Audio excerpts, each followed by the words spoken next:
A partir de agora, na Unesp FM, Observatório do Esporte. O programa que dá bola a todas as modalidades esportivas.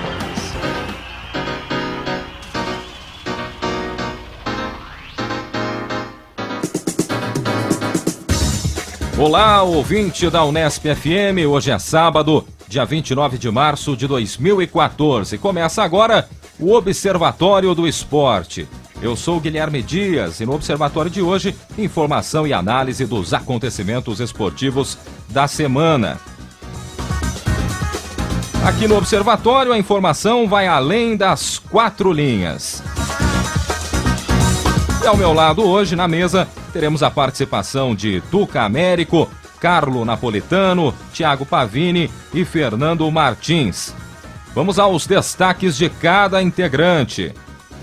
Começando com os comentários de Tuca Américo. Um abraço, Tuca.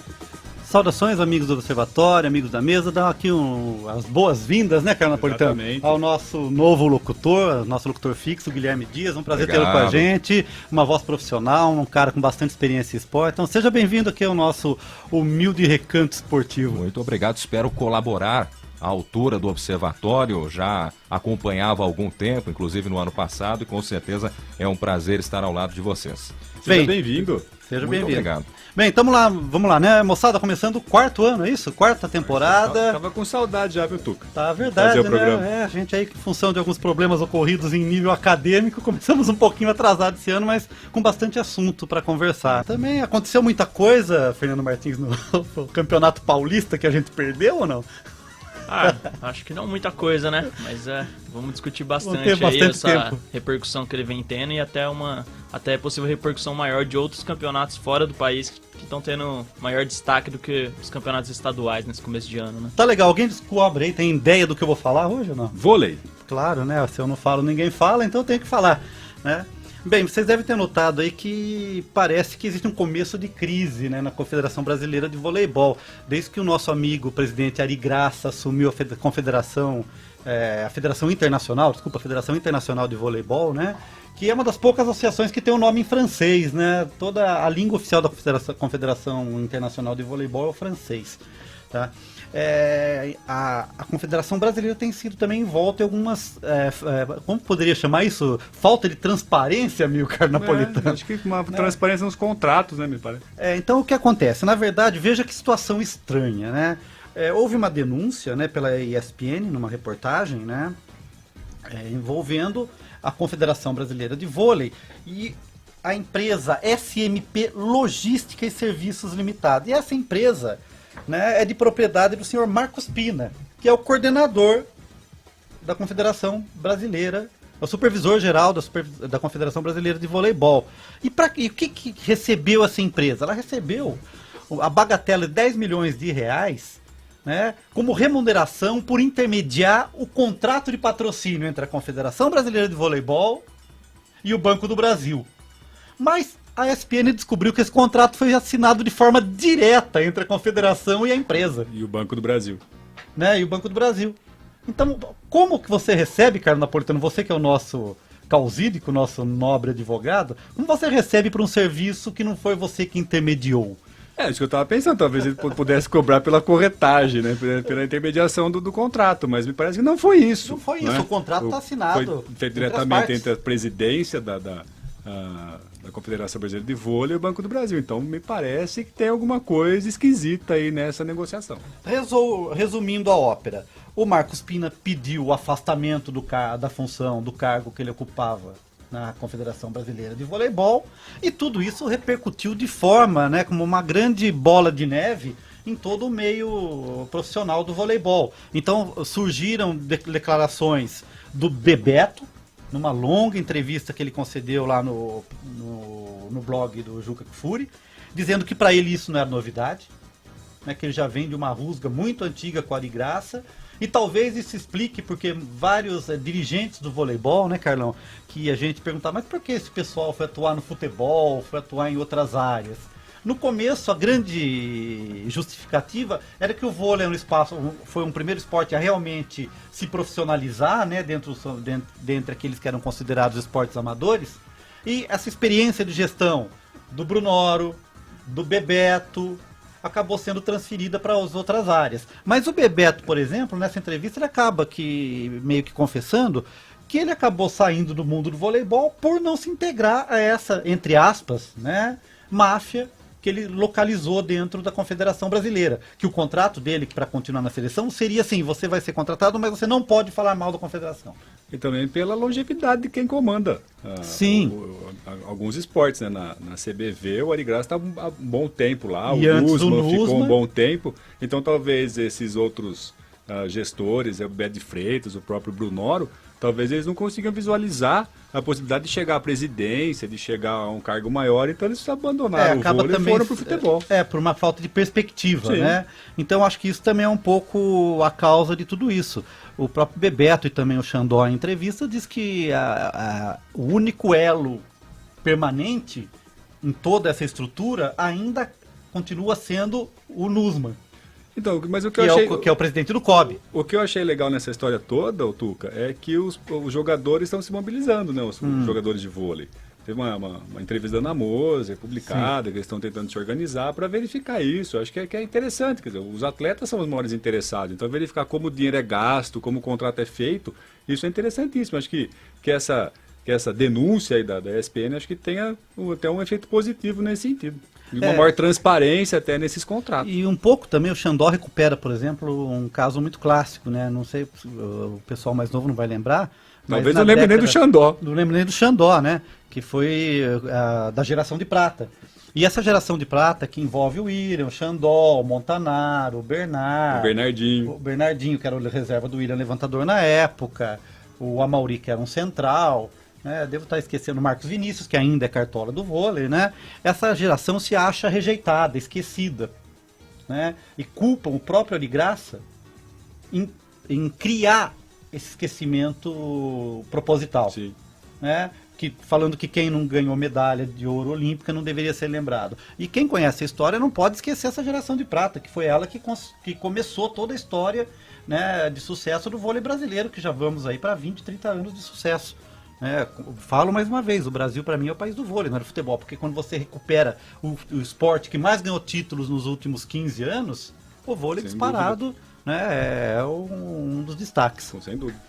Diga, Guilherme. Tá certo, sem dúvida nenhuma, né? O vôlei, tanto no masculino como no feminino, né? No futebol a gente não tem essa proporção aí de futebol feminino como Sim, destaque. E também mas, na areia, né? Masculino sim, e feminino. A gente pode acrescentar aí. Você Eu só vai gostei falar dessa colocação de que o Brasil é o país do vôlei. Eu concordo com isso. Mas pelos resultados. não é o que a mídia vende, né? E não é o que tem o maior retorno em publicidade, por Você exemplo. só vai né? falar de vôlei hoje, Tuca? Claro. Posso falar. Não, outro assunto eu deixei de reserva. Tem um assunto, mas aqui na nossa reunião de pauta, outros amigos tinham Coloque na roda o destacado. assunto reserva. Então vamos puxar já o meu amigo Thiago. Thiago, bem-vindo. Thiago está começando o nosso novo bolsista, que está participando do projeto, com a sua maravilhosa camisa do 15 de Jaú, né? De volta às origens. Ele só tem essa camisa, ele só usa ela. Só usa ela, Thiago né? Pavini, encontrei o Thiago 3 vezes na vida, nas 3 oportunidades com a camisa do 15 de Jaú. Ou ele tem muitas ou ele só tem essa, né? Bem, voltando aqui, o tema, Thiago, que a gente estava discutindo é a seleção brasileira de handball feminino. Saudações 15 anos então para todo mundo, para todo ouvinte. 15 Vamos anos. falar agora do handball, o handball feminino que fez história no passado, vencendo a primeira medalha na história do esporte brasileiro, né? A primeira medalha foi conquistada no torneio disputado na Sérvia. Foi uma campanha impecável, foram 9 jogos, 9 vitórias. As meninas do Brasil fizeram história mesmo e na final enfrentaram a Sérvia dentro de um caldeirão com mais de 20 mil torcedores e elas tiveram a frieza e conseguiram ser campeões pelo placar de 22-20. E a nota triste desse fato é que foi pouco divulgado essa campanha das meninas brasileiras, né? O handball que está em ascensão aqui no Brasil, né? A equipe masculina também está começando a jogar melhor e a equipe feminina, mesmo sendo campeã, teve pouca visibilidade na mídia. Uma prova disso é que a transmissão da final na Sérvia foi transmitido apenas pela TV, pelo canal Esporte Interativo. Nenhuma TV paga transmitiu, nenhuma TV aberta, nem ao menos citou muito bem. Você viu a final? Eu acompanhei pela internet. Então, era isso que eu queria chegar, né? Porque foi um absurdo. A gente foi obrigado Procurar alternativas, procurar né? alternativas até ilegais para poder acompanhar, porque nenhuma emissora aberta ou a cabo, a não ser o Esporte Interativo, passou esse jogo. Ninguém proporcionou a cobertura, mesmo com as meninas fazendo um brilhante papel. Sim. E outra coisa que eu gostaria de colocar até na mesa aqui para a gente debater, é que as meninas do Brasil tiveram um grande desempenho no ano passado, só que passando aí alguns meses da conquista, a gente já não tem mais praticamente ninguém tocando no assunto do handball. A gente tem que aprofundar para trazer informações, para conseguir algum tipo de informação nesse sentido, porque é extremamente até estranho como o brasileiro se esquece do dia para a noite de uma conquista como essa, né? Claro que o futebol tem um apelo maior, mas como é triste nesse cenário, né? Tantos outros esportes, a gente está citando aqui o handball nesse momento, mas como é triste isso, né? Do dia para a noite, o brasileiro acaba se esquecendo das conquistas e acaba só martelando nessa história de futebol, futebol, futebol. O Carlo Napolitano, pois não, Carlo? Não, eu só queria. Eu não sei de fato, até um desconhecimento, se tem campeonato brasileiro Não, então, de handball, se tem campeonato Na paulista, verdade, se esses jogadores estão em atividade. Não, então o que acontece é o seguinte, era esse outro ponto que eu ia levantar. Não sei se o Thiago ia falar sobre isso, sobre a formação dessa equipe, né? O que acontece? O handball, na verdade, é um esporte muito bem praticado, muito praticado nas escolas brasileiras. Ele tem uma base interessante. O problema é que não se desenvolve, é um esporte muito simpático, acho que todo mundo aqui jogou handball, é um esporte muito gostoso de jogar, de regras simples, né? Qualquer escola tem uma quadra que é possível de jogar o handball. Que comporta esse tipo de prática esportiva. Essa prática, mas ele não consegue evoluir como esporte profissional. E o que a Confederação Brasileira de Handball fez? Ela pegou as melhores jogadoras brasileiras, fez um convênio com um time não lembro agora, da Noruega. A produção precisa dar uma checada, a gente já vê esses dados. Esse grupo de atletas conseguiu ter uma formação forte e disputar um campeonato muito forte, né? O Brasil tem hoje a melhor jogadora de handball do mundo. É uma coisa que poucas pessoas sabem. E esse modelo, é isso? acho que é. Alexandre Nascimento. E o que acontece? Esse modelo poderia ser copiado por outras modalidades esportivas que não têm tradição no Brasil. Exemplo do que aconteceu há algum tempo atrás, que a gente sempre já discutimos várias vezes aqui, do Oleg Ostapenko, que trouxe toda a expertise e o know-how, né, das ginastas da Ucrânia, ele é ucraniano, né, e que formou aquela seleção brasileira de ginástica que foi a melhor que a gente teve até hoje. Ô, Tuca, mas eu acho que você deu a dica aí. Quer dizer, talvez o handball seja um esporte bastante praticado nas escolas, porque já tem a infraestrutura básica, que tem a quadra e as traves. E as traves que é do futebol de salão. Sim, então se aproveita o mesmo espaço do futebol de salão para jogar o handball. Sim. Né? Você precisa de uma bola diferente. A marcação da área é diversa, mas você pode fazer uma adaptação. Vocês podem brincar. Todas as quadras das escolas são marcadas para handball. São esportivas, né? Mesmo se não tiver, você pode até fazer uma lata de tinta, você adaptaria uma adaptação até do próprio jogo. Você aproveita a área do futebol de salão como sendo a área do handball. Você joga não é a mesma coisa. Faz a brincadeira. Para formação é válido. Se você está trabalhando com crianças, é possível, né? Você não vai jogar um campeonato em cima das regras, né? O que é mais difícil para ter, por exemplo, um jogo de basquete ou de vôlei, você precisa ter outro equipamento. Todo mundo aqui jogou handball na escola? Eu joguei. Não é um esporte divertido, interessante, e que eu acho que ele rompe uma ideia interessante, né? Que é o que acontece com o futebol, com o soccer nos Estados Unidos. Até certa idade, o handball, ela pode ser praticada em conjunto por meninos e meninas.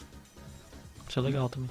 Né? Então acho que isso é uma coisa legal de se você. Dá para ter essa mescla realmente. Essa mescla. E a menina que todo mundo fala que é mais fraca, nessa idade ela joga em condições de igualdade com os meninos, né? Então cria um potencial enorme de celeiro de atleta. Agora o problema é que já discutimos várias vezes aqui de vários esportes do Brasil, é que chega um momento em que o atleta amador tem que se transformar em profissional e aí não existe espaço. Falta apoio. Né? Ou ele estuda ou ele vai viver de patrocínio.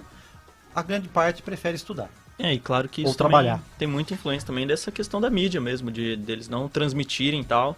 E aí acaba que fica ofuscado, é um contrassenso, né? Porque a gente tá cheio de canais a cabo, os canais a cabo cheios de reprise. Sim.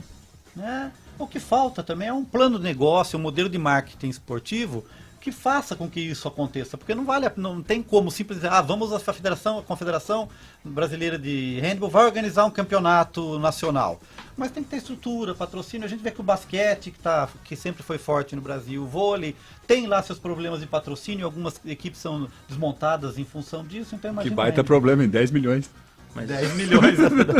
E até esse ponto que foi levantado, né? A gente fala, os brasileiros esquecem das conquistas recentes de outros esportes, muito em virtude da mídia mesmo, que não abre esse espaço. E é estranho, né? Ainda citando o exemplo do handball, são pelo menos 10 canais fechados, exclusivos para o esporte. E ninguém faz esse tipo de cobertura, ninguém acompanha dessa forma, né, Fernando? E o Sport TV 3, por exemplo, vive do quê? De reprises. Reprises só, né? De reprises. Mas é bem curioso mesmo essa questão, por exemplo, do handball aí, porque as coisas pipocam do nada, né? Por exemplo, nos grandes portais de esporte da internet, você não ouvia falar nada do Mundial, nada. Aí chegou na semifinal, opa, põe uma noticinha ali no canto, tal. Aí foi indo, tá na final, aí vai aparecendo. Aí quando ganhou, tava na capa de todos os portais com o maior destaque e tal. Ou seja, foi campeão tal, eles deram um destaque bom, mas uma semana antes não tava falando nada. E uma semana depois já não tá falando mais nada de novo, né? Então não tem como você cobrar do torcedor, cobrar da sociedade que ela lembre do handball, porque não tem jeito. Por exemplo, num evento que eu fui uma vez e tava o Marcelo Barreto da Sport TV, tava dando palestra, ele falou, o pessoal cobra tanto que a gente coloca outros esportes na programação, mas, por exemplo, ontem a gente passou o jogo Bauru e não sei quem por uma Copa Sul-Americana de basquete, né? E ninguém assistiu, a audiência foi baixíssima. Daí eu pensei comigo, mas não é assim, você joga o jogo lá e espera que às 3 da tarde o pessoal pare para ver e dê uma audiência enorme e tal. Não é assim, se você não tratar desse jogo a semana inteira, colocar nos noticiários, passar, sei lá, no Globo Esporte. Criar uma expectativa. É um processo. Você comentar, é um processo longo, não adianta você jogar o jogo solto lá na grade e achar que ele vai pegar. Não é do dia pra noite que a coisa vai amadurecer, né? Inclusive esse exemplo aí citado do jogo de basquete, muitas vezes é interessante só para quem mora no município, vai transmitir um jogo para o Brasil todo do Bauru Basquete contra, sei lá, o time do Espírito Santo. Então, possivelmente, a cidade de Bauru, quem acompanha, quem gosta do basquete, o pessoal lá do Espírito Santo que também se liga nisso, e no mais o pessoal vai procurar alguma coisa que tenha a ver mais com a pessoa, algum outro esporte que esteja interessando para ele naquele momento. Então não é do dia para a noite, não é socando lá jogo do NBB ou colocando jogo de outros esportes variados, a gente só está dando o exemplo do basquete, que vai fazer mudar essa cultura do brasileiro, né? Isso precisa de um espaço, de um tempo para a adaptação. Eu queria só fechar o assunto do handball falando o seguinte, né?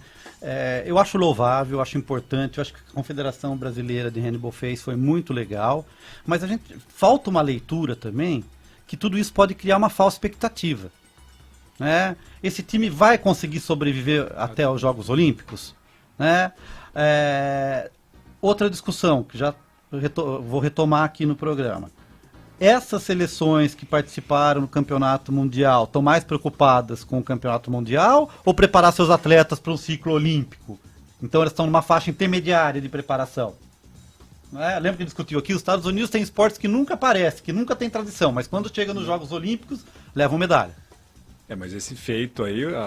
Não, é um feito louvável. Foi uma vitória contra a Sérvia na Sérvia. E até porque... Então, a Sérvia estava recebendo o campeonato, então talvez, pelo menos a Sérvia deveria ter o time principal para ganhar o campeonato, né, Tuca? Então, vamos considerar que as outras equipes não estavam lá muito preocupadas com o Mundial. Mas a questão de vencer a Sérvia na casa... Não, é louvável. A Sérvia é louvável. É louvável, mas pode criar uma falsa expectativa, com certeza. Isso é uma coisa que tem que ser levada em consideração. Pois não, Thiago? Questão de curiosidade, desde 1995, uma seleção fora da Europa não vencia o Mundial Feminino de Handball. Então, mais um fato aí que o Brasil realmente entrou na história do handball mundial, né? Eu acho que o que poderia ser feito com o handball foi o que foi feito com a ginástica artística, principalmente a feminina.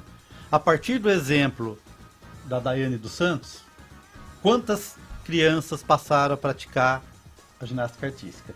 Podemos transferir isso para o Guga. Na época do Guga tinha um monte de molequinho querendo ser o Guga, jogar tênis.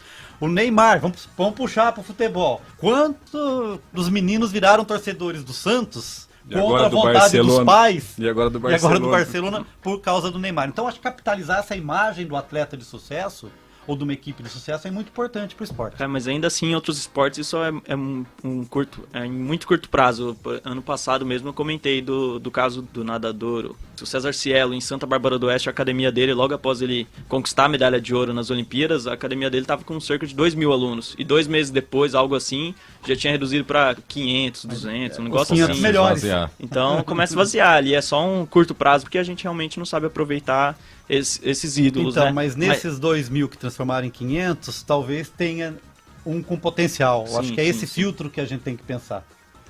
Posso fazer uma pergunta pro Thiago? Thiago, quando você falou, quando você se apresentou, você falou saudações 15 anos? É isso mesmo? São serem quinzistas? É 15 anos. Eu acredito que os torcedores do 15 de Jaú é 15 anos. Torcedor do 15 de Piracicaba é o quinzista. Não, tem uma história. Eu acredito que é uma diferença. Não, existe uma história porque eu fui banca do livro do Estevão Rinaldi. Estevão Rinaldi, que escreveu um livro-reportagem sobre os 4 times, né, do interior e suas torcidas, que era o 15 de Jaú, a Ferroviária de Araraquara, o Noroeste E o Juventus da da Moca, Javari. porque ele considera a Moca uma cidade do interior encravada dentro de São Paulo. E ele fala que é 15 anos, porque na época que surgiu o time, tinha um prefeito que era o Quinzinho, e quinzista era quem era o partidário do prefeito Quinzinho, se eu não me engano. Isso lá em E o Jaú? Lá em Jaú. E o 15 anos, então para não misturar 15 anos com quinzista, que era o partido, o candidato a prefeito, se passou a chamar o torcedor do 15 de 15 anos. Não, eu tô perguntando porque tem uma aluna formada aqui pela Unesp, a Bárbara Belan, que ela fez um trabalho sobre o 15 de Piracicaba, orientanda do Zeca, um trabalho de TCC. Aproveitar para mandar um abraço pro Zeca Marques, até se ele tivesse aqui ele já ia fazer uma correção na língua portuguesa dessa expressão. E ela usou no livro dela a expressão quinzista. Os torcedores quinzistas, tá, no trabalho todo do TCC, que vai virar um livro sobre o 15 de Piracicaba, ela usou essa expressão. E quando você falou 15 anos, eu estranhei, então eu queria checar, e talvez seja essa explicação que o Tuca acabou de dar aqui. Essa eu desconhecia também, essa eu desconhecia. Pra mim era um Aliás, acordo entre cavalheiros. Ainda falando de 15 de Jaú, né? A gente até associa também ao futebol da região. Quando é que a gente vai ter um clássico de novo entre Noroeste e 15 de Jaú, hein, Thiago? Na Série D? Tomara que não, né? Estamos esperando muito isso, só que infelizmente o mais provável que aconteça é um clássico na Série D do Campeonato Paulista. Vamos combinar né? o seguinte, vamos esperar o 15 subir para 3, melhor do que o Noroeste cair para a 4ª divisão, porque cai no ostracismo total e absoluto, né? Infelizmente, equipes tradicionais do futebol paulista sofrendo na última divisão, e pode ser o caminho do Noroeste. Já a gente pode até abordar esse tema também. O Fernando vai fazer uma colocação, Fernando? Só para encerrar mesmo o assunto do handball, mas puxando mais pro lado da mídia, que foi que o Esporte Interativo fez a transmissão completa, né, do Campeonato Mundial e tal. Foi uma transmissão bem interessante, todo mundo elogiou bastante. E aí o site Trivela, ele fez uma matéria legal, né, nessa época da conquista do título, que foi Futebol na sua TV, Esporte Interativo, o canal aberto que não consegue entrar nas operadoras de TVs fechadas. Isso é uma questão interessante para a gente discutir, porque é um jogo de interesse muito grande, porque o Esporte Interativo ele faz transmissões muito bacanas, ele transmite também Liga dos Campeões, e transmite diversos outros esportes, e até mesmo campeonatos quase alternativos aqui pra gente do Sudeste, do futebol, como o Campeonatos regionais, tipo a Copa do Nordeste. Isso, tipo a Copa do Nordeste. Por lá. Mas o Esporte Interativo não consegue entrar na TV a cabo e por isso muito pouca gente tem acesso, né, ao Esporte Interativo. E aí o pessoal, até um dos membros presidente até do Esporte Interativo falou que isso é um jogo de interesse muito grande, que o pessoal não quer que eles entrem, e supostamente quem comanda lá por trás e não deixa com que o Esporte Interativo entre são os canais Globo, né? Ele mesmo dá essa entrevista falando, o mercado inteiro está dizendo que essa programadora é a Globosat, né? Então ele mesmo afirma que a Globo tem esse poder nas TVs fechadas para que o Esporte Interativo não entre e não passe a ser transmitido para muita gente, né? Porque hoje em dia a TV a cabo é algo popular e todo mundo tem muito acesso. E esse, Fernando, é um assunto muito interessante para a gente abordar em outras oportunidades, né? Esse jogo de interesses realmente nos bastidores das TVs. Dá para se aprofundar bastante. Do esporte, com certeza, dá para a gente aprofundar bastante e vai render realmente essa situação, esse tema. Vamos dar sequência? Eu preciso só confirmar aqui uma informação, né? Eu havia falado que existia um convênio da Confederação Brasileira de Handball com um time da Europa, né? Esse time é austríaco e chama Ipono. Tá certo? Ok? Este o Tuca Américo, ele não deixa o ponto de interrogação, ele vai lá e finaliza, né? Ponto de exclamação pro Tuca Américo. Obrigado. Vamos dar sequência. Você, Carlo Napolitano, qual sua vaia e seu aplauso para este sábado? Tem um monte de coisa na sua lista tem aí, um monte de cara. coisa na lista. Eu acho que talvez eu comece com uma coisa atual, fazendo uma vaia. E uma vaia em relação ao Campeonato Paulista. E não em relação ao campeonato em si, mas eu acho que a importância que esse campeonato tem na mídia, né? E aí o ponto que eu coloco foi o destaque dado na última segunda-feira em relação à última rodada da fase classificatória e um jogo do Campeonato Espanhol, né? Isso me chamou a atenção até lendo a Folha de São Paulo, assistindo a Rede Globo televisão, no Globo Esporte, na hora do almoço, que na minha impressão foi dado mais destaque para o jogo Barcelona e Real Madrid do que para a última rodada que definiu os classificados para as quartas e finais aí do Campeonato Paulista. Pro mata-mata. Até refletindo sobre esse assunto, será que a mídia num todo aí não está dando essa ênfase para o Barcelona, porque é ano de Copa e o Neymar é a grande esperança do Brasil, ou pelo menos é o símbolo de esperança para o futebol brasileiro como grande craque para desequilibrar? Eu também não concordo com isso, não, de dar essa ênfase aí para... Mas daí eu fico preocupado que o grande destaque foi o Messi. O grande destaque no jogo foi o Messi, então o papel do Neymar não foi muito importante naquele jogo, não. Então eu não gostei nem de ver o resultado, os melhores momentos, tal, porque me assustou um pouco. Contra o Celta no último jogo, o Neymar fez 2 gols, sim. O Barcelona venceu por 3-0. Só que outra coisa que a gente pode avaliar também é o seguinte: o Neymar, de repente, ele num jogo, o Barcelona vence por 5-0. O Pedro faz 3, o Alexis Sanches faz 1, o Messi faz outro. E a mídia dá ênfase para quê? Para o drible do Neymar. O Neymar passou por 3 adversários e o Barcelona venceu por 5-0. Muitas vezes não passam os gols, não passam mais nada. Só o drible do Neymar. Então o pessoal chama muita atenção do Neymar, coloca uma responsabilidade tremenda no garoto, que para mim ainda não fez grande coisa na Espanha. Não sei se vocês concordam com essa colocação, mas é realmente preocupante isso. Você e o Cruyff concordam. O que me chama a atenção é que todos os colunistas esportivos da Folha de São Paulo escreveram no último final de semana sobre o jogo Barcelona e Real. Ninguém escreveu sobre a última rodada do Paulista. E todo mundo falava, eu vou ver o Real e Barcelona. Eu não vou assistir Palmeiras e Santos. Né? Foi o que eu fiz. Acho que muita gente fez isso, Fernando. E fora um outro aspecto, acho que até o Tuca pode falar melhor pra gente sobre isso, até em relação ao espetáculo para televisão. Você assiste um jogo, Barcelona e Real, com aquele monte de gente que vai participar da Copa, dos 22 jogadores ali, acho que só 3 não estarão nas suas seleções. Passa, né? até pela qualidade da transmissão esportiva. 100 mil torcedores, sei lá quanto cabe no Santiago Bernabéu, 60 mil, 70 mil, sei lá, 70 mil torcedores, né? Daí você vai assistir um jogo, Palmeiras e Santos na Vila, né, com 10 mil torcedores, 10 mil torcedores pagantes. Eu acho que a gente falando até do clássico, eu posso até adiantar um dos meus destaques, que é sobre isso, né, e para não voltar mais para frente no programa, acho que dá até para adiantar agora, que realmente foi um jogão do Barcelona ganhando de 4-3 do Real Madrid. O Neymar cavou um pênalti lá e tal, que todo mundo viu que foi pura malandragem, que o Sérgio Ramos nem encostou no Neymar. Mas enfim, uma questão dessa da mídia, você falando que eles destacam bastante o drible do Neymar. O canal Globo transmitiu esse jogo, né? E foi muito esquisito, foi ridícula a narração do Galvão Bueno nesse jogo, porque tudo que acontecia, todos os ataques do Barcelona, tentava puxar uma sardinha pro Neymar. Então o Messi ia para uma jogada individual, o Galvão Bueno, olha lá, o Messi é fominha, não quis passar pro Neymar. Aí o Neymar ia pra individual, errava, mas o Messi não aproximou, é culpa do Xavi, que não sei o que, e ficava sempre amenizando os erros do Neymar. Ou quando outros jogadores não passavam a bola para ele questionava se eles estavam sendo fominhas, e aquela babação assim em cima do Neymar, e o Neymar não jogando nada, né? Então foi muito curioso. Eu acho que fica meio feio até pro canal, né? Você ficar com esse nacionalismo tão exagerado assim, e torcendo para um jogador do seu país. O pior é a gente chegar à conclusão que não fica. Por quê? Eles não falam isso à toa. Normalmente eles falam aquilo que a maioria da audiência quer ouvir. Né? Só poucas pessoas com uma visão mais crítica, aqueles que pensam, mesmo que querem entender o esporte. O problema é que agrada a maioria, né? Agrada, ele quer a maioria. Eu também não fico satisfeito com esse posicionamento, não. E o Neymar, queira ou não queira, ele virou uma marca. Sim, Neymar. Vocês acompanharam, por exemplo, essa última semana, a repercussão dos comentários do Cruyff em relação ao Neymar. E ele em nenhum momento fala que o Neymar é um mau jogador. Ele simplesmente fala que o Neymar está no lugar errado. Né, que o Barcelona não precisaria ter contratado o Neymar nesse momento, que está contratando para colocar ele numa situação incômoda, ou para jogar do lado do Messi, num time que já está estruturado, que não cabe muito ele, ou para colocar no banco na geladeira. O Muricy Ramalho, ele abordou um tema esses dias numa entrevista, de que o técnico Tata Martino, que é argentino, treinador do Barcelona, estaria, por ser ano de Copa do Mundo, teoria da colocando conspiração. o Neymar na geladeira.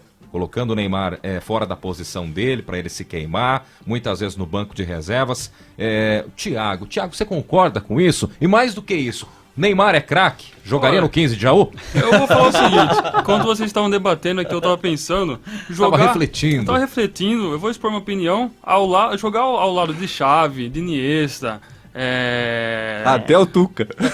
O Tuca jogaria. É muito fácil. A bola chega redondinha no seu pé, é só você colocar dentro do gol. Agora, você disputar uma 4ª divisão paulista, uma 3ª divisão, em campos esburacados. Recentemente, na última rodada da 3ª divisão paulista, no jogo entre Tupã e América de São José do Rio Preto, os maqueiros do estádio do Tupã foram recolher o jogador do América que estava machucado, e na hora de colocar ele no lado do campo, na lateral, jogaram ele no chão. Jogaram no chão, e a torcida em cima xingando.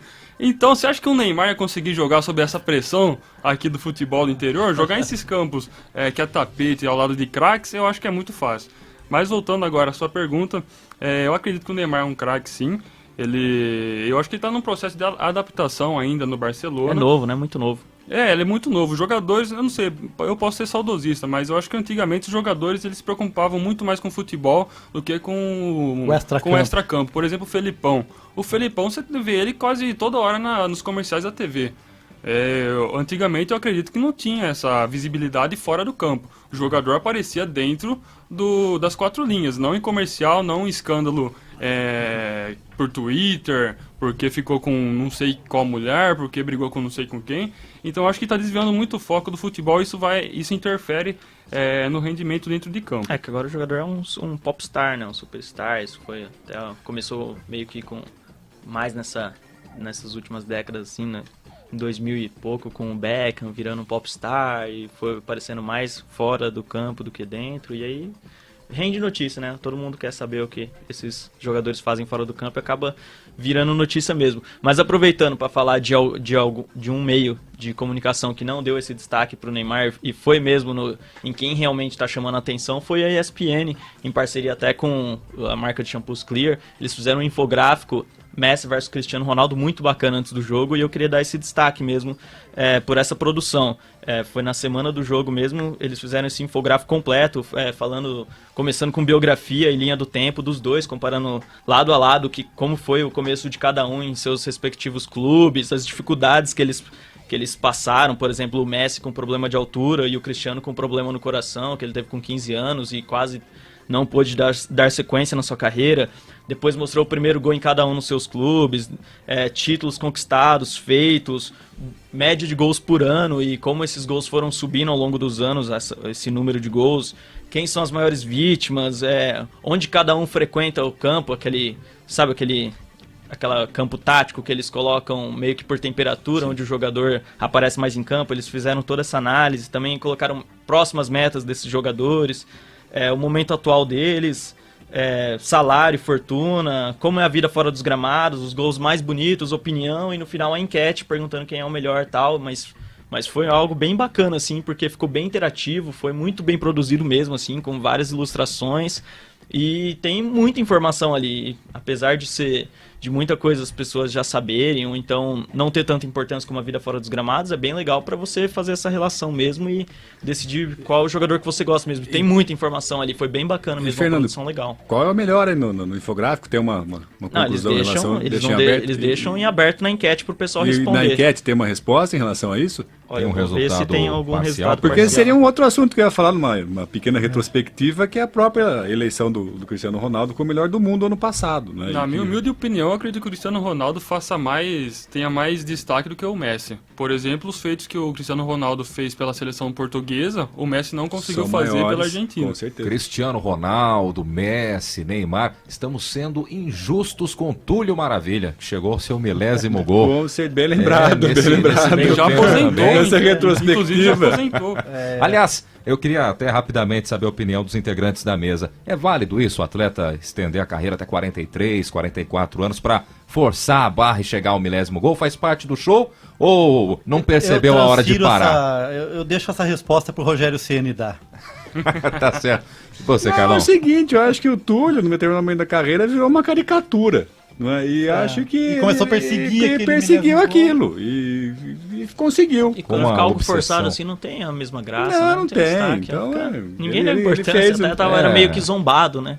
Ficou Acho. uma forçação de Talvez barra, pra ele realmente. mesmo, né? Tipo, eu vou conseguir fazer 1000 gols, ele fez, vai ficar uma marca pra ele. Mas acho Na que segunda divisão do futebol mineiro, né, Thiago? Eu acho importante, eu acho válido porque ele consegue mesmo, estando, não sei se posso dizer em decadência, mas mesmo assim ele consegue trazer uma certa quantidade de público para os estádios. Querendo ou não, ele é uma Visibilidade atração. para os clubes uma pequenos. grande quantidade. No último jogo que ele fez o milésimo, tinha 300 pessoas lá dentro. Não era isso não. Não? Era menos.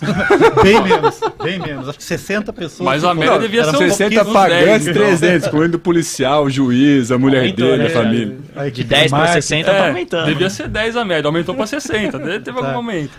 Mas só finalizando aqui, não tem resultado parcial da enquete aqui mesmo, eles só dão as alternativas para você se manifestar, para compartilhar sua opinião através, por exemplo, de redes sociais como o Facebook. Por exemplo, se você embaixo do nome do Lionel Messi tem o botãozinho de Facebook, embaixo do nome do Cristiano Ronaldo tem o botãozinho do Facebook. Então, qual você preferir, você manifesta sua opinião na rede social, né? Mas não dá para não tem um resultado parcial, assim. Mas acho que é uma briga muito boa, né? Essa discussão desde que eles começaram a ter esse destaque, sempre vem sendo muito debatido. Nas próximas semanas a gente vem com o resultado final depois, já computado. Pois não, Tuca? Não, eu sou obrigado aqui a retomar o assunto do handball para poder atualizar uma informação para a gente entender o que está acontecendo.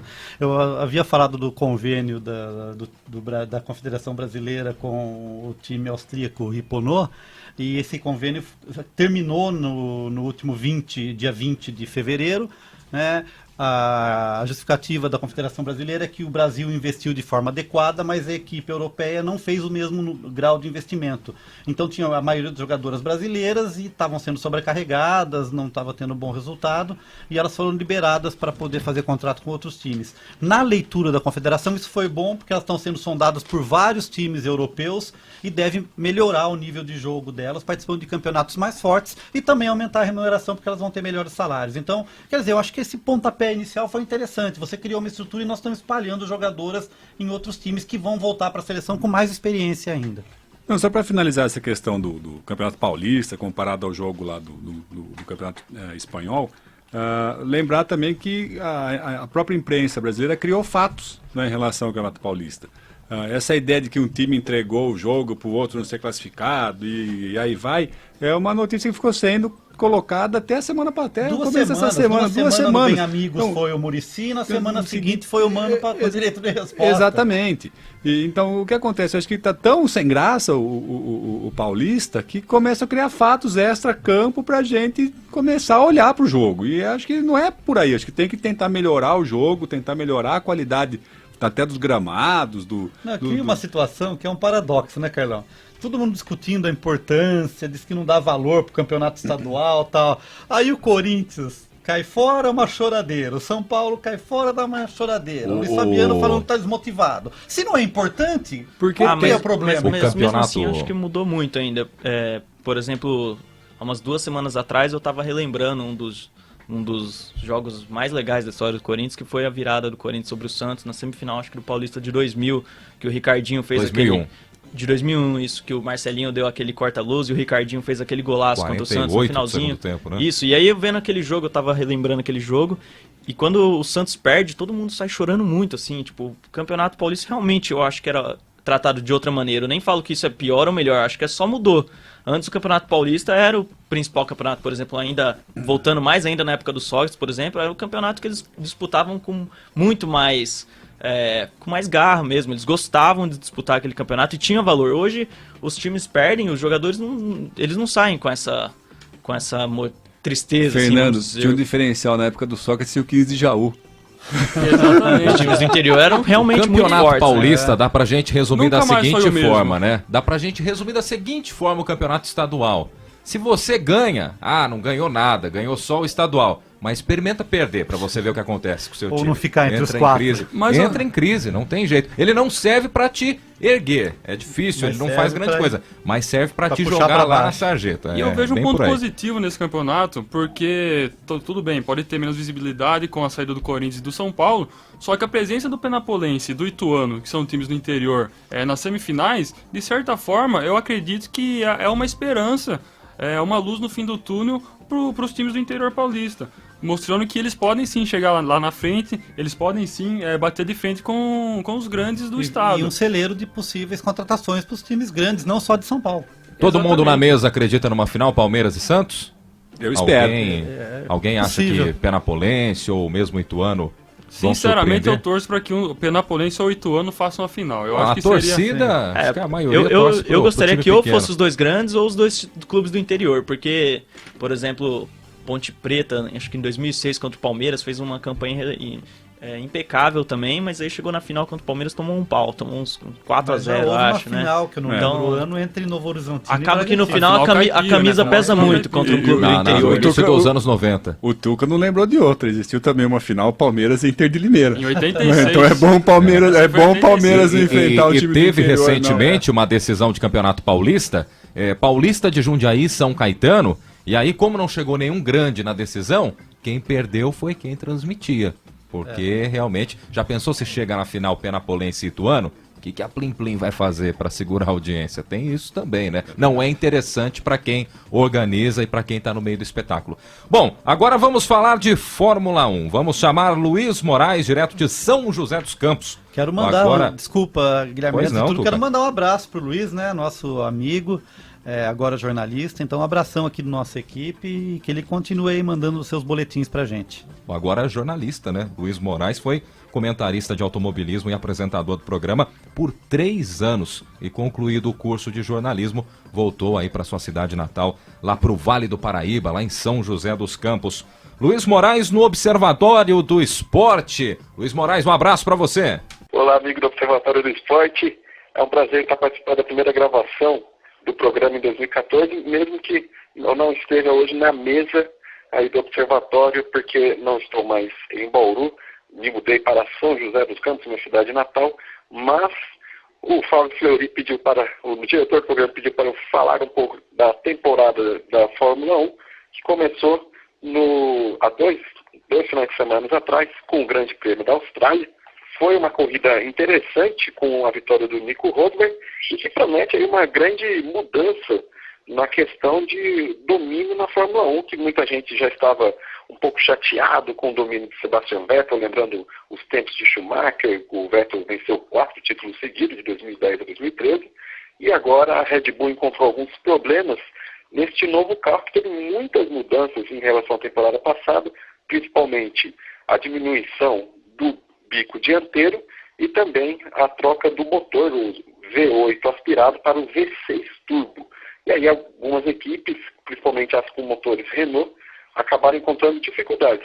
Bom para Felipe Massa, que mudou para o Williams, que está com o motor Mercedes, que se mostra, por enquanto, o melhor motor, e também o carro da Williams, que mostrou um carro muito bem nascido.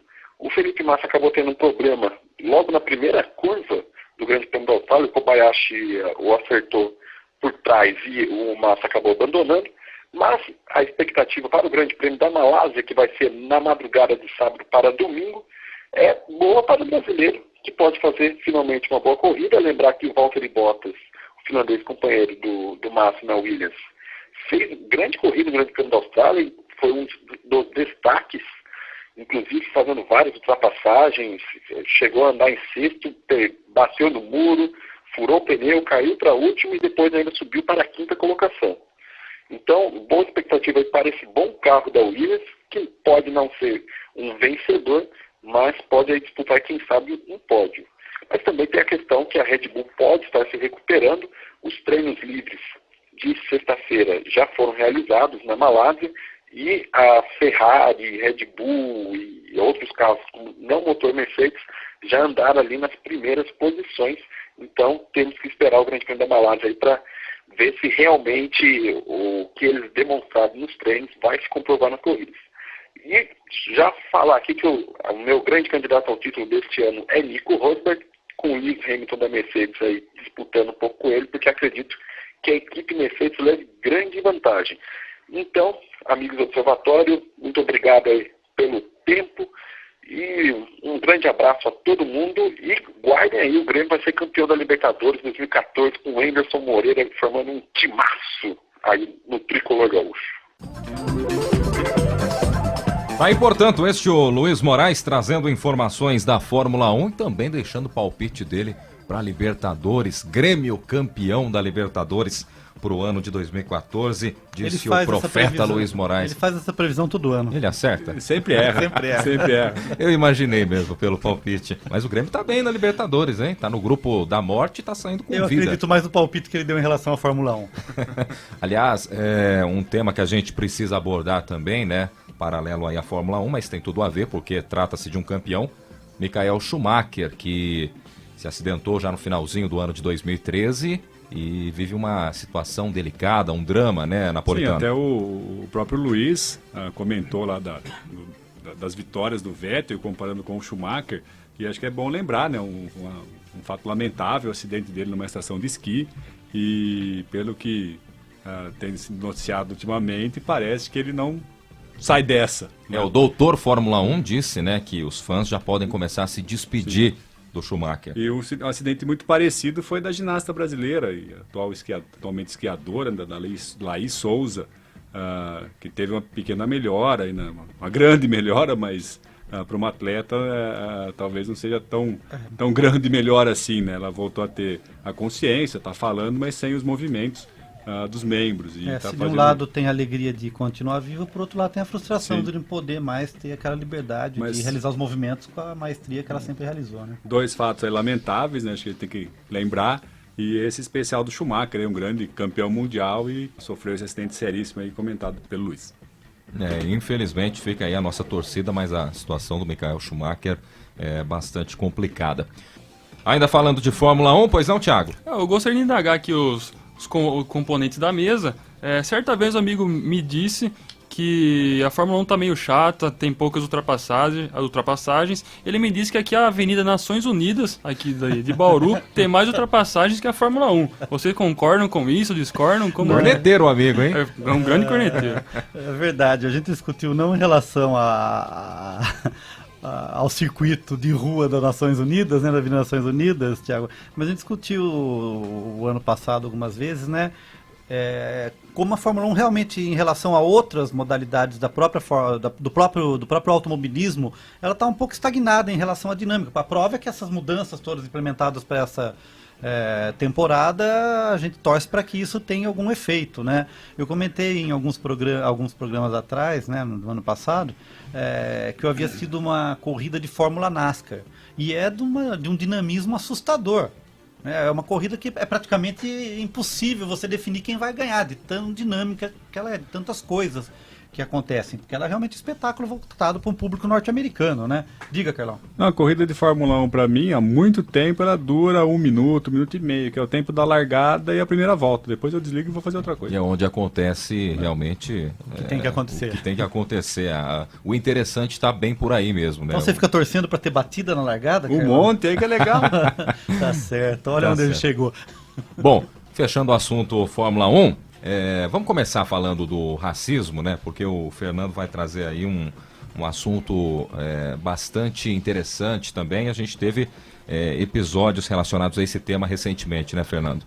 Claro que é um assunto muito complexo, nem dá pra gente se aprofundar muito em 10, 15 minutos que a gente vai debater aqui no programa, mas a gente não pode deixar de destacar, né, que durante esse período de férias do programa aconteceram 3 casos que repercutiram bastante na mídia. Acho que a gente tem que destacar que foi o caso do Tinga, que na partida pela primeira rodada da Libertadores desse ano, dia 12 de fevereiro, entre Real Garcilasso e Cruzeiro, que o Tinga sofreu insultos racistas da torcida do Real Garcilasso, e apenas mais de um mês depois o clube foi multado em R$27 mil ou $12 mil, né, que é uma uma multa extremamente baixa. Ou seja, praticamente não foi punido, não né? Punido, né? Porque isso não é nem o salário de um jogador, né?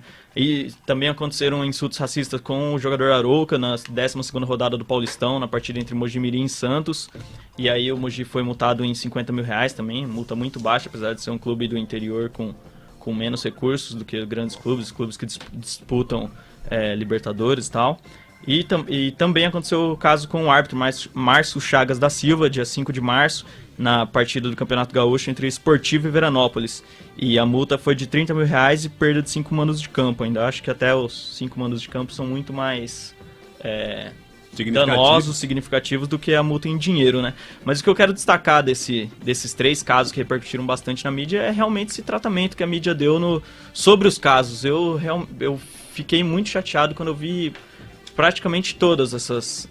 A maneira como a mídia veio tratando esses casos, porque fica sempre naquilo lá, racismo é feio, não vamos fazer, fechado com Tinga, hashtag, e diga não ao racismo, e sempre fica nessa... Sem proposição, é sempre sem genérico, discussão. assim, é sempre genérico, né? é muito superficial. Por exemplo, eu não vi nem internet, nem TV, rádio, lugar nenhum, eu vi a palavra escravidão, por exemplo. Não fala, não contextualiza, não conta a história, não fala não problematiza, por exemplo, a falta de técnicos e dirigentes do futebol brasileiro negros.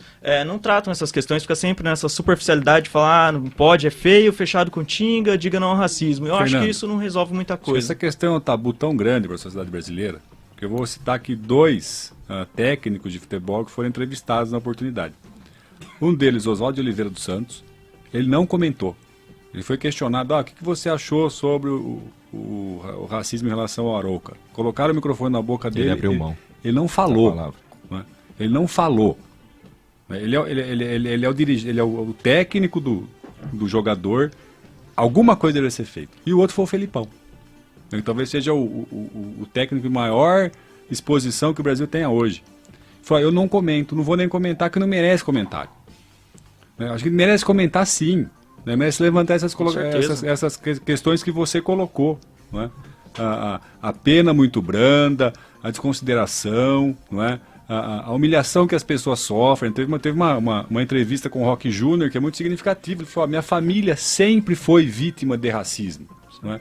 Quando eu mudei para uma cidadezinha no interior de Minas, havia uma praça na cidade que os negros não podiam andar. Né? Quem andava era só o branco. Falou, meu avô entrava na praça e era insultado. Falou, e eu aprendi com meu avô.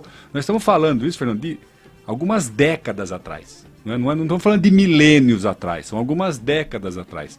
Então a gente tem que enfrentar essas questões sim. Eu até comentei aqui em off, eu acredito que a melhor solução pro futebol, não é?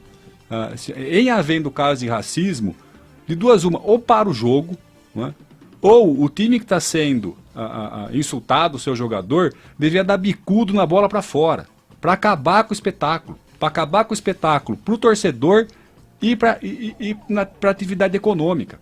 Por mim, os clubes eram excluídos da competição. Acho que aí não é a questão de exclusão, porque não pode responsabilizar o clube pelo ato do seu torcedor. Não é? Eu acho Agora, que pode. O torcedor está lá pagando para ver um espetáculo de futebol, acho que é a maior pena para o torcedor que faz isso, ele não ter o jogo. Para o jogo, ou joga a bola para fora. A gente pode debater, questionar aqui, esse assunto vai longe, quais as formas de punição nesse tipo de caso. Agora, que tem que ser punido de uma forma mais rígida, isso... Não, eu acho que é o seguinte, a lei já existe. A punição foi muito branda. Não é aplicado. Agora eu queria levantar um tema aqui, né? Só para terminar o raciocínio, tem um jogador, acho que foi aquele centroavante da Itália, Balotelli, que teve um jogo, ele foi insultado, ele saiu do campo. Ele arrancou a camisa e foi todo embora. Era um amistoso, né? Mas não, tudo bem, mas deveria ser feito isso. Mas a atitude, né? Eu estou saindo. A atitude eu não vou ficar aqui. E lá na Europa é mais forte nessa questão. Eu acho que essa é a questão, Fernando. Acho que tem que enfrentar. Eu acho que o próprio esporte não lida com isso muito bem. Né? E alguns atletas. E esses 2 exemplos aí são fundamentais, são importantes. O do Oswaldo de Oliveira, que se recusou a comentar, e o do Felipão falou que não ia comentar, Mas que não merece comentar. Isso que você defende ainda aconteceu ainda no México, que a partida foi interrompida para expulsão de torcedores que estavam fazendo insultos racistas, né? Em partida entre León e Cruz Azul pela Liga Mexicana, 3 torcedores foram retirados e a partida não deu continuidade até que eles fossem retirados. Sim, acho que a melhor solução não continuar a partida. E aí que esses torcedores que promoveram esses insultos que sejam, né, responsabilizados legalmente. Eu queria fechar rapidamente isso, temos tempo ainda? Né, nessa semana que aconteceram esses episódios, houve essa discussão no Bem Amigos, no Sport TV. E estavam presentes o Jadson, Luiz Fabiano e o cantor Jair Rodrigues. O único que deu um depoimento que já sentiu racismo de verdade foi o Jadson, que na Alemanha, numa loja, os seguranças ficaram seguindo ele, pensando que ele ia roubar alguma coisa por ser negro. Né? Indagado, o Luiz Fabiano falou que não acredita nisso e acha que é mais um tipo de insulto da torcida para destabilizar o time. Lamentável. É lamentável esse posicionamento dele. E depois, logo em seguida... Nesse mesmo Bem Amigos, foi perguntado para ele se ele teria aquela atitude de um jogador alemão que caiu na grande área e teve um pênalti marcado, ele virou pro juiz e falou que não. Ele falou que não. Eu aqui não faria isso. Porque a torcida ia me cobrar no dia seguinte. Então tem uma questão ética que tem que se pensar nessa formação do atleta. E para fechar, o Jair Rodrigues foi indagado também, que estava ali participando da parte musical do programa, e ele falou que em 75 anos que ele é artista, ele viajou o mundo inteiro e nunca sofreu nenhuma forma de racismo. É lógico que tem que pensar também que existem várias formas de racismo e comportamentos distintos para o negro pobre e para o negro rico também. Então é outro tipo de debate que não se faz. O Pelé, quando indagado, o que ele diz? Também se esquiva de dar sua opinião sobre o assunto. E ele poderia ser, sim, um grande, né, bem simbólico para essa discussão. Tá certo. A gente vai voltar a esse assunto do racismo em outra oportunidade. Não temos, infelizmente, mais tempo para a gente debater como a gente gostaria de aprofundar também no assunto do bom senso, né, que o Thiago trouxe aqui para a mesa, mas vamos combinar o seguinte já, Thiago, na próxima semana a gente vai aprofundar esse tema, dá até seu destaque, seria em virtude do Paulo André. Exatamente, a ida do Paulo André para a China, para a gente debater aqui se o movimento vai ter a mesma força que tinha quando o Paulo André estava aqui, porque ele era o grande cabeça do movimento, né? Eu, na minha opinião, acredito que perdeu muita força, está definhando o bom senso, mas isso vai ser assunto para a semana que vem, aí vocês aguardem que vai ser muito boa a discussão. E até em cima disso, na semana que vem, a gente vai abordar também o futuro dos clubes pequenos, né, dos clubes menores. Até por isso a gente vai deixar essa discussão para a semana que vem. Qual o futuro de um Noroeste, de um 15 de Jaú, o que esses times vão ficar fazendo? Então a gente vai entrar nesse assunto aí do bom senso e aí toda a mesa também vai opinar a respeito desse tema que é muito interessante também. E com isso o Observatório do Esporte chega ao fim na edição deste sábado. Locução minha, Guilherme Dias, comentários de Tuca Américo, Carlo Napolitano, Fernando Martins e o Thiago Pavini. Equipe de reportagem, Fernando Martins, Marina Goulart, Vinícius Martins, Heitor Facini e Thiago Pavini. Equipe de produção online, Caio Michel e Mariana Teodoro. Direção de Fábio Fleury, produção técnica de Silvestre Oliveira. O Observatório do Esporte é um projeto de extensão universitária financiado pela PROEX, a Pró-Reitoria de Extensão da Unesp. O Observatório é coordenado pelos professores doutores Marcos Américo, José Carlos Marques e Carlo Napolitano. A todos um grande abraço e até a próxima semana. A Unesp FM apresentou Observatório do Esporte, o programa que dá bola a todas as modalidades esportivas.